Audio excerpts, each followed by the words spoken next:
Olá, olá, seja muito bem-vinda, seja muito bem-vindo. Eu sou a Domênica Ferreira, sou ex-research na RD Station, também conhecida como pesquisadora da experiência do usuário. E esse é o segundo vídeo sobre o nosso papo de pesquisa.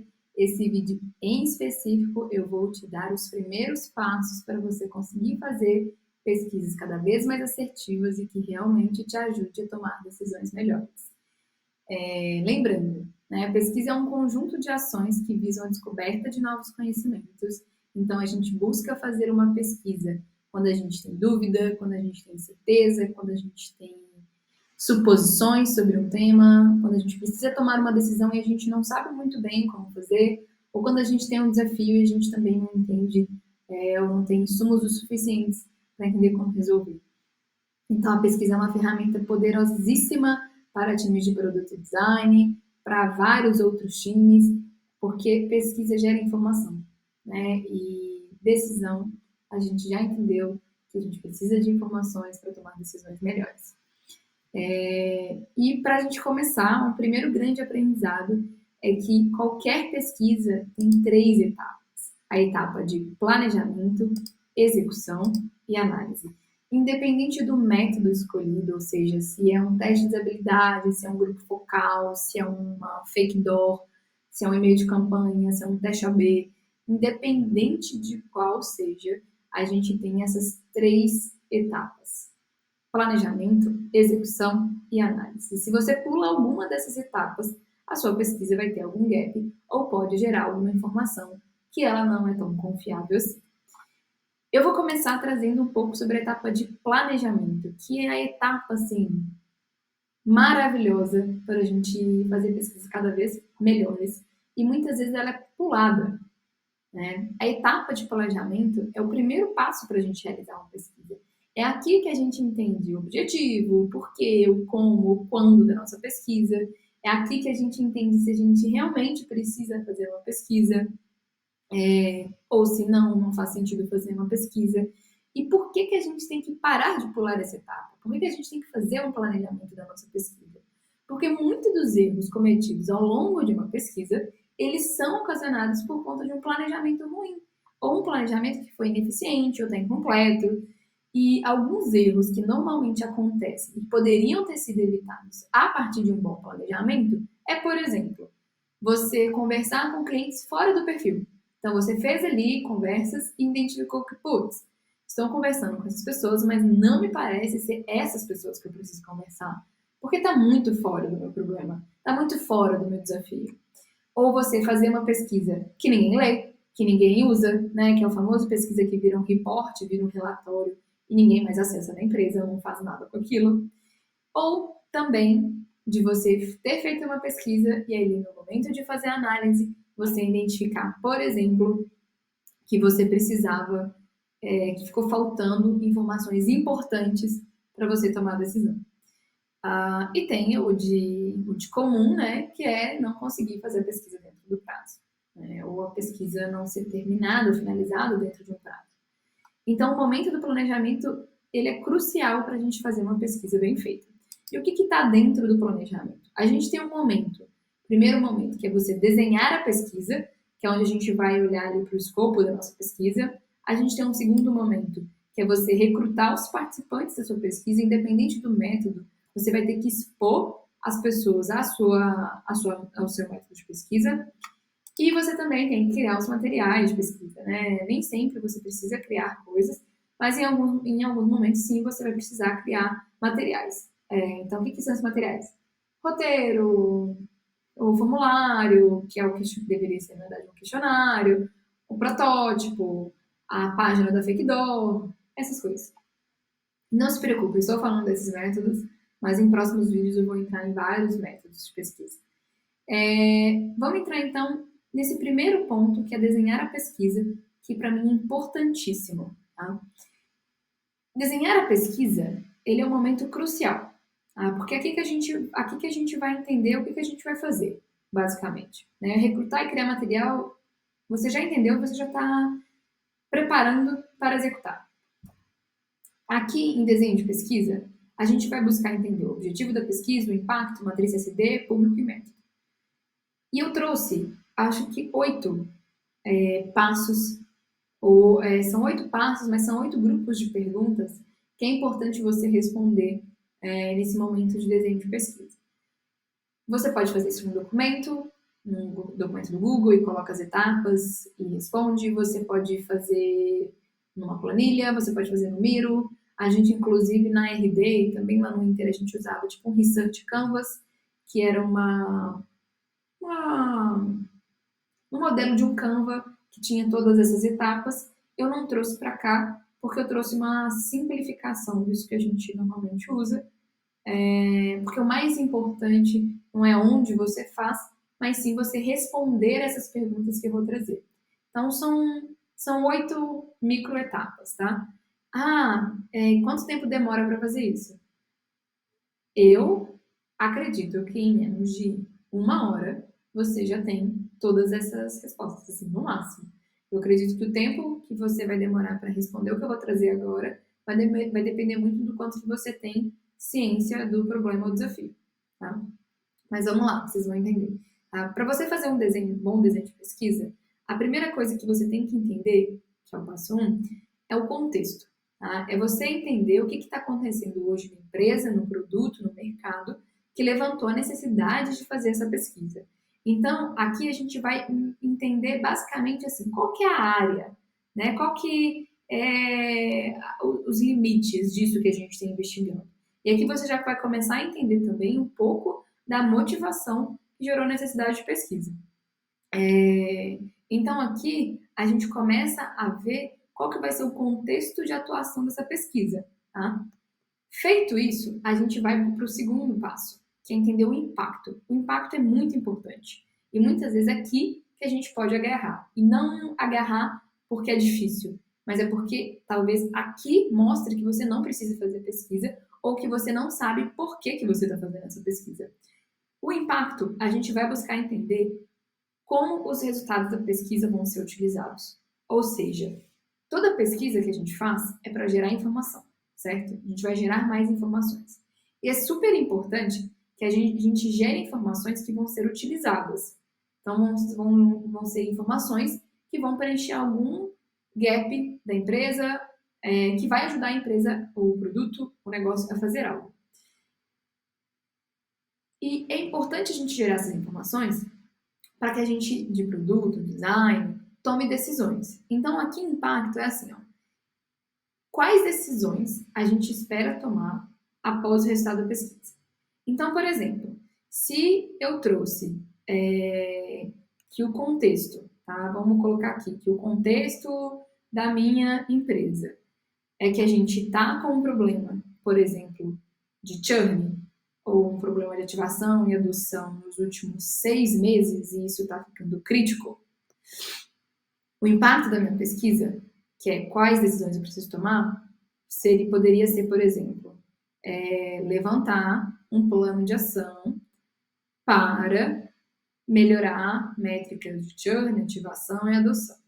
Então, aqui o impacto, ele é um conjunto de decisões que a gente precisa tomar, que gerou a necessidade da investigação.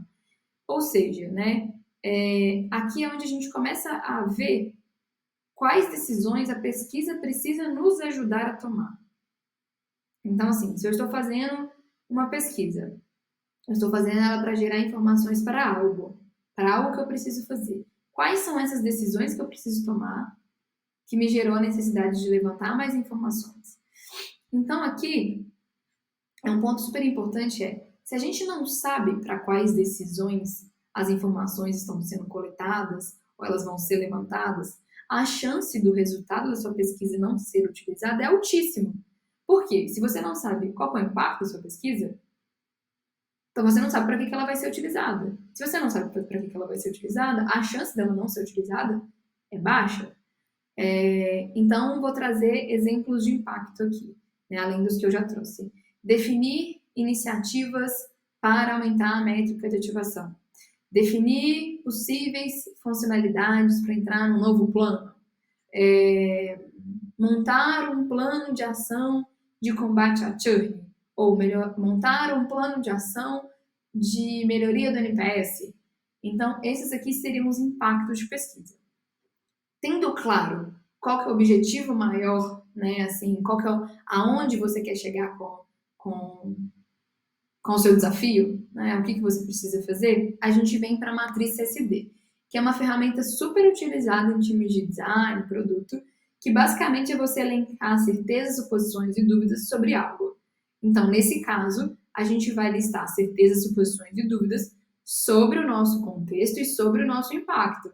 Então, por exemplo, se eu tenho lá o contexto de que eu quero montar um plano de ação de combate a churn, e eu já tenho que no contexto ali que o meu churn tem aumentado mês a mês, e que isso está virando um problema para a empresa, a minha certeza poderia ser esses dados. Então, a gente começa elencando o que a gente já sabe. Então, aqui poderia ser, por exemplo, a quantidade de churn mês a mês, ou os perfis das contas que dão mais churn, ou quanto tempo essas contas ficaram antes de dar churn.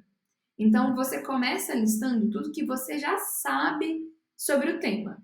Então, você pode buscar dados que já têm conhecidos da empresa, que são uma verdade, para você colocar aqui sobre o seu tema. Isso aqui, mapear certezas é super importante para a gente entender o que a gente não precisa investigar, porque a gente já sabe. Então, aqui ajuda também a reduzir desperdício. Depois, eu vou para as minhas suposições, que aqui é um ponto super legal, que suposições é aquilo que a gente acha que acontece, então o que a gente acredita que acontece, mas que a gente não tem evidência. Então, aqui eu brinco também que é muito usar a inteligência coletiva. Então, a gente tem vários, pessoas que têm contato com aquele problema. Então, aqui você pode entender quais são as suposições do time de vendas, de atendimento, os times de pós-venda, de produto, que eles acham, tá, que pode estar acontecendo em relação àquele contexto que a gente colocou. Então, aqui, por exemplo, poderia ser o time de atendimento acredita que o churn ele acontece porque o cliente ele não consegue fazer, por exemplo, o setup da ferramenta, ou que ele teve problema, por exemplo, na configuração e envio dos seus dados pessoais. Isso é o que atendimento está falando. Mas se ele não tem dado, então, se ele não tem um histórico de que esse dado está conectado diretamente à churn, é uma suposição. O time de design pode trazer que, na verdade, uma suposição é que a jornada é muito longa, tem 15, 30 passos, é impossível o comportamento acontecer. Então, você coloca aqui em suposição. Então, aqui a gente vai usar tudo que é de inteligência coletiva e coloca em suposição. Né? O achismo aqui ele é muito importante. E o próximo passo é a gente entender as nossas dúvidas. Então, assim, o que a gente não sabe sobre esse contexto que a gente precisa buscar informações. Tá? Então, ao final da pesquisa, quais perguntas eu quero e eu preciso ter respondido? Então, por exemplo, eu preciso identificar quais são as dores e fricções encontradas na jornada X. Eu preciso identificar quais foram as motivações de churn. Eu preciso identificar... Então, aqui, eu quero entender várias dúvidas. E aí que eu posso extrapolar essas dúvidas para eu entender melhor o problema. Então, eu quero entender, por exemplo, qual é a maturidade das contas que dão churn, por exemplo. Eu quero entender qual é o tamanho de conhecimento estratégico que essa empresa tem sobre um determinado tema. Então, aqui nas dúvidas, a gente vai colocar tudo que a gente gostaria de ter respondido. Tá? E aí, depois que você fizer essa matriz CSD, é super importante que você refine ela. Então, você vá, por exemplo, em suposições e dúvidas, entenda o que é essencial, né? Principalmente em dúvidas, o que é essencial ter respondido. Por quê? Muitas vezes a gente vai ali fazendo a matriz CSD e se você chamar outras pessoas, vai rolar um grande brainstorming de vários pontos. Mas nem sempre a gente precisa responder todos. Então, o que eu recomendo você fazer? Você vai olhar o que é essencial ser respondido, o que é uma suposição que realmente vale ser explorada, olhando a partir do impacto e do contexto. Muitas vezes, nesse momento de escrever, de planejar, a gente extrapola muito o que a gente precisa. Então, é importante você fazer refinamento para que você só investigue, né? Então, que você só identifique as dúvidas, suposições que estão diretamente conectadas ao impacto e que estão diretamente conectadas ao contexto, tá? E por que você tem que fazer essa matriz SD? Principalmente porque a matriz SD é que vai te ajudar a definir o método da sua pesquisa. A matriz CSD junto com o impacto vai te ajudar a definir o método, mas a matriz em específico vai te ajudar a construir qualquer material seguinte, né? Então, se você precisar criar um roteiro, vai ficar muito mais fácil porque você já tem o que você precisa investigar, que são suposições e dúvidas. Se você já tem, se você for fazer um questionário, você já tem suposições e dúvidas. Então, a matriz CSD é muito importante para os próximos passos da nossa pesquisa. E também um ótimo alinhamento para stakeholders. Entenda stakeholders, pessoas interessadas na pesquisa, sobre o que você vai investigar e o que você espera responder. Feita a matriz SD, você vai resumir o que você colocou em suposições e dúvidas do que você espera aprender ao final da sua pesquisa. Né? Então, normalmente, quando a gente cria ali a matriz CSD, tem várias perguntas que são de temas parecidos. Então, vão ter temas de maturidade, vão ter exploração de dor e problema, vão ter exploração de motivação.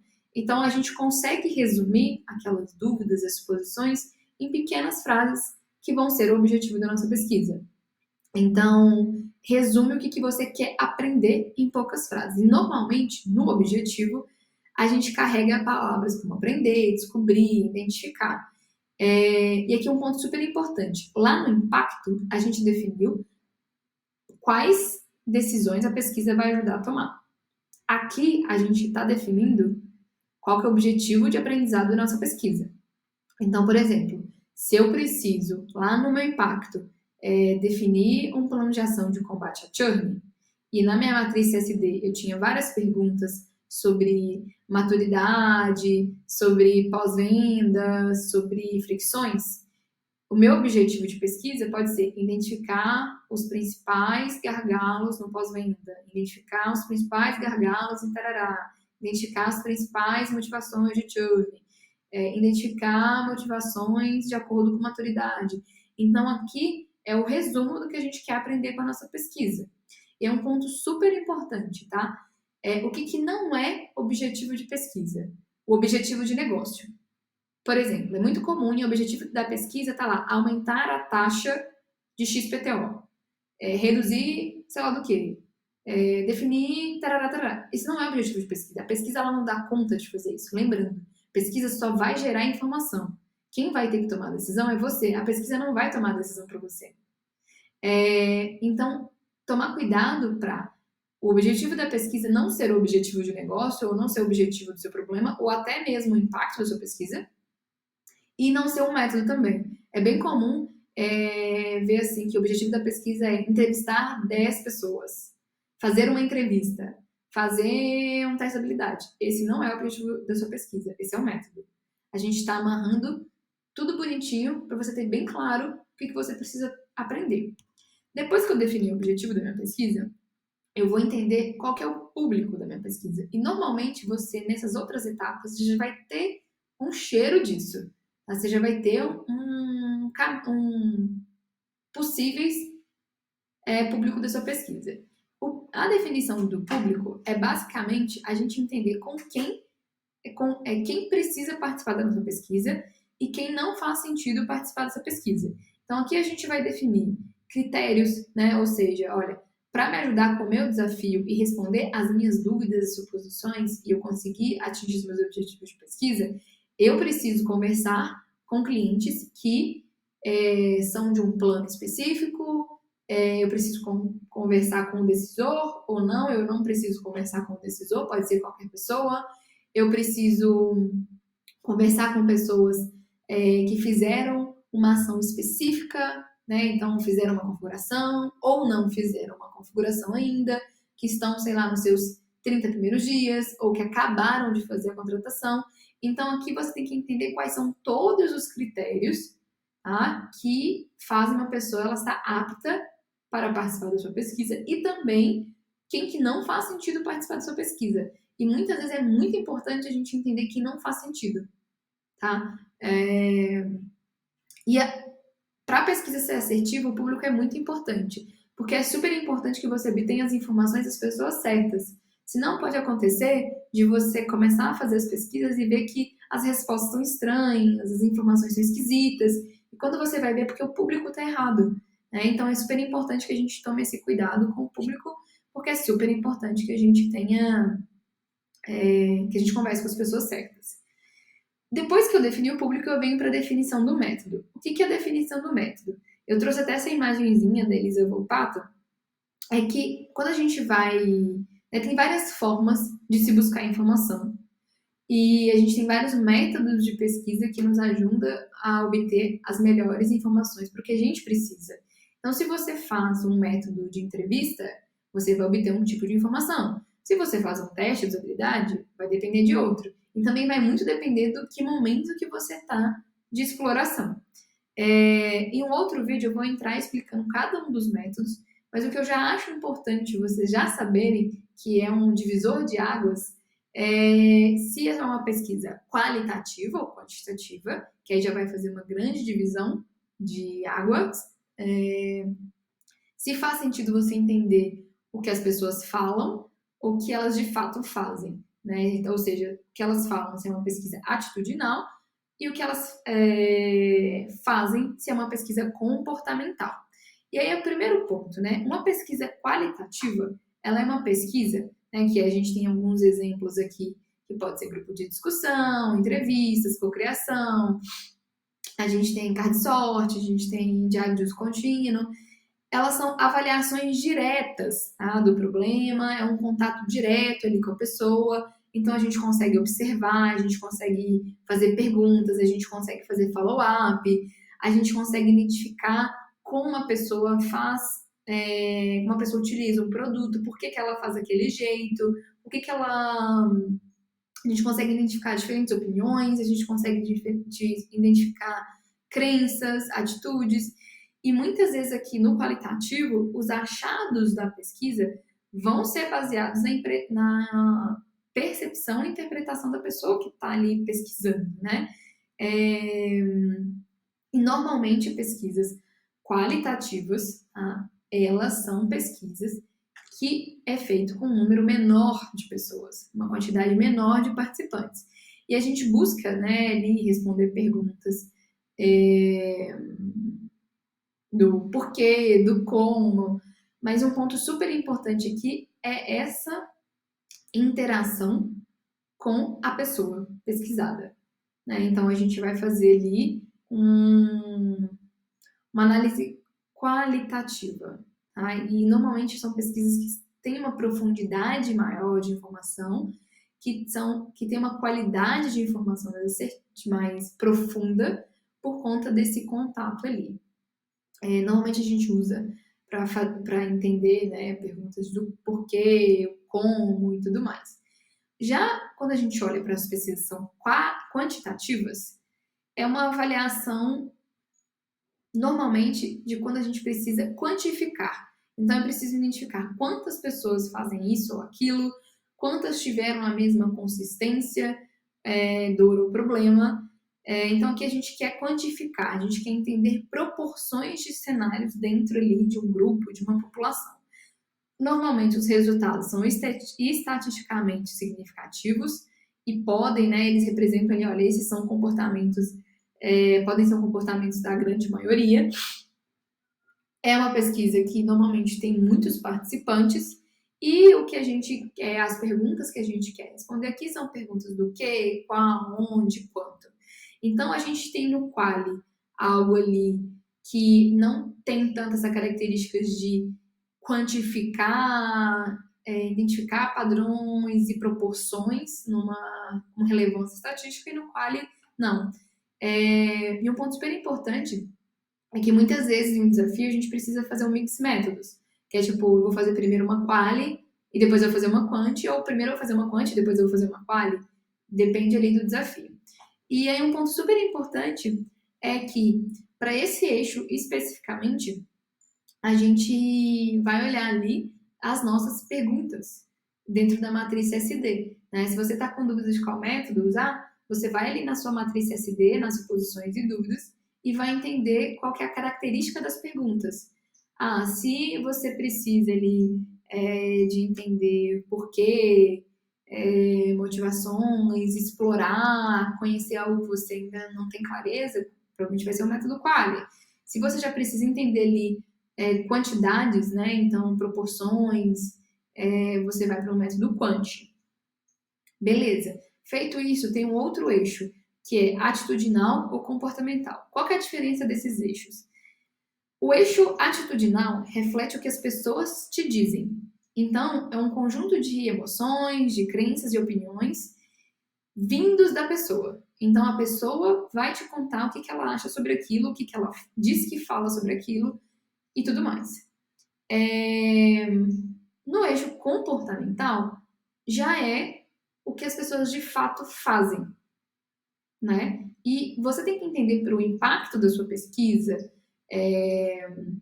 para o seu contexto, se um atitudinal já é suficiente ou se você precisa de fato ir para um comportamental. Tá? E muito ali também de acordo com as suas perguntas. Por que a gente tem que olhar para esse eixo de atitudinal e comportamental? Porque existe uma diferença no que as pessoas fazem e o que elas de fato falam que fazem. Então, esse é um ponto que é normal do ser humano e não é de maldade do ser humano, né? A gente muitas vezes não sabe o porquê que a gente faz algo e quando alguém a gente pergunta, a gente dá uma resposta que não necessariamente é uma verdade, né? E muitas vezes também, quando a gente vai contar sobre algo, a gente naturalmente omite alguns passos, omite algumas coisas, porque a gente não está consciente ali naquele processo. E muitas vezes a gente nem vai lembrar, né? Então, aqui a gente tem esses dois eixos. E pode ser, inclusive, no atitudinal, às vezes a pessoa nem se lembra, sabe? Eu já vi vários casos de pessoas tentando fazer pesquisa com o usuário de coisas que a pessoa precisaria se lembrar para fazer, para falar, para contar. E essa pessoa não lembra, tipo, não tem jeito. Ela não vai conseguir. Então, esses são alguns dos métodos. Ao longo dos próximos vídeos, eu vou entrar em vários métodos e vou explicar esses pontos que eu acho que é super importante. Mas você tendo clareza de qual que é o método que você vai utilizar, a gente tem que entender o prazo da nossa pesquisa. Que basicamente é você entender assim, quando que a gente precisa do resultado dessa pesquisa para a gente tomar as decisões que a gente definiu lá em Impacto.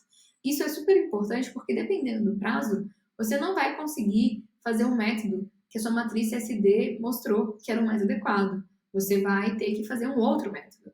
Você vai ter que fazer um outro método porque você não tem tempo de fazer aquele método.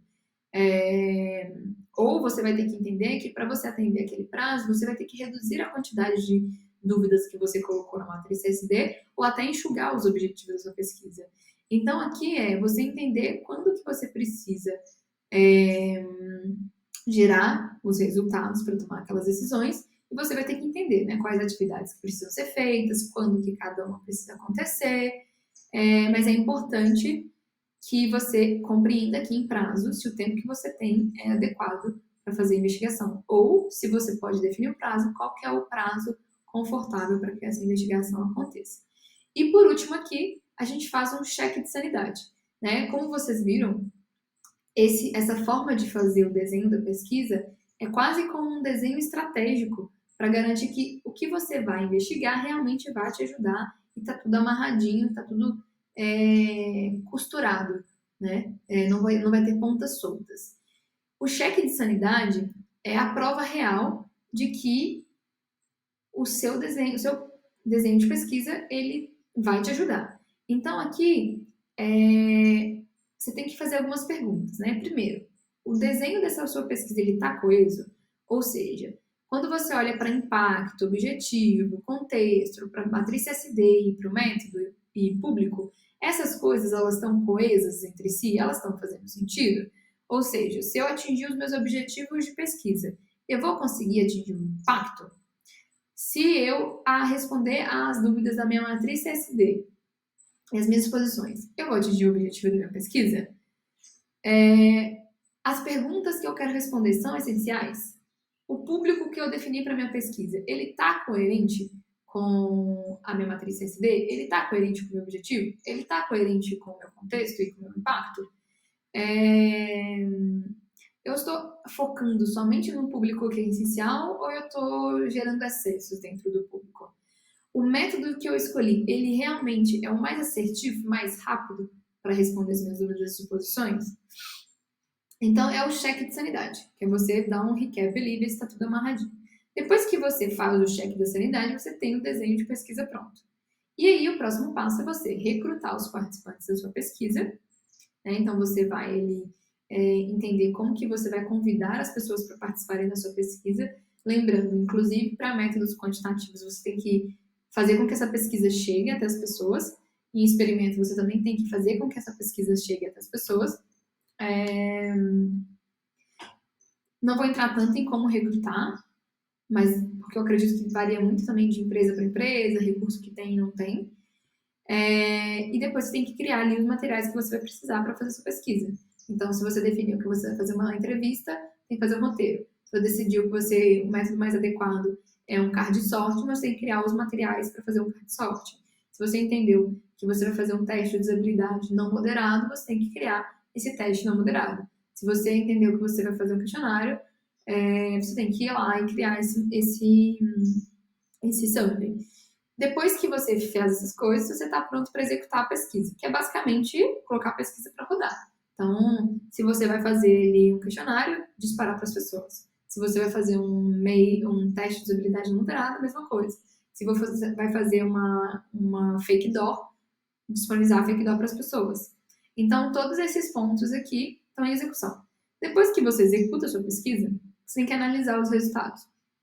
E a análise vai depender muito ali do método, se é qual, quanto, entrevista, questionário, porque cada um desses a gente pode analisar de formas diferentes, mas em análise, em qualquer pesquisa que você fizer, a gente também tem algumas coisas que são padrões. A primeira delas é sistematizar os dados da sua pesquisa, que é você organizar os dados que você tem na sua pesquisa. Independente do método, a gente sempre vai ter que organizar esses dados. Né? Então, ali você vai ter que fazer recortes se for necessário, você vai ter que organizar informações se for necessário.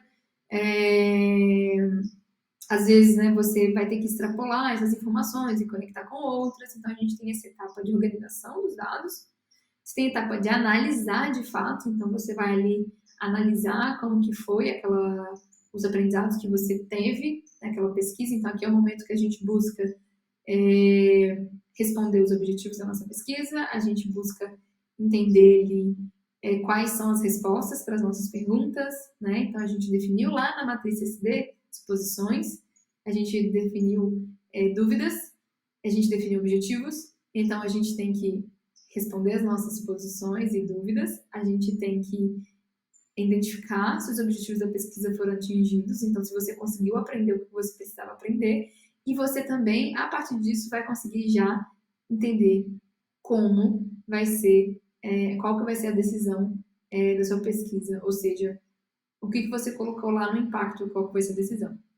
E muitas vezes, para tomar essa decisão ali que a gente colocou em impacto, a gente vai precisar envolver outras pessoas, que são as pessoas que têm interesse na pesquisa tanto quanto a gente. Então, esse é o momento, né, no momento de compartilhamento dos aprendizados da pesquisa, que também tem que ser gerado para que a gente tome as nossas decisões. Feito isso, né, então, fazendo um recap, a gente entendeu que toda pesquisa tem planejamento, execução e análise. A gente entendeu que dentro do planejamento a gente tem uma etapa super importante, que é o desenho de pesquisa, e ela é super estratégica e ela é essencial. Eu te ensinei ali 8 passos para que você consiga fazer um bom desenho de pesquisa. Depois que você faz o desenho de pesquisa, a gente tem que recrutar e criar os materiais. Com isso, você está apto para executar a sua pesquisa e você tem que fazer a análise. Essa análise tem essas 3 etapas. E, principalmente dentro dessa etapa de análise, a gente tem que ir lá responder o que a gente falou que a gente precisava responder. Feito isso, tu já está com uma pesquisa super amarrada, que provavelmente vai ser uma pesquisa que vai ser utilizada e que vai gerar informações que são realmente importantes. Muito obrigada, espero que vocês tenham gostado do vídeo de hoje. até o próximo conteúdo, que provavelmente vai ser sobre métodos de pesquisa. Valeu!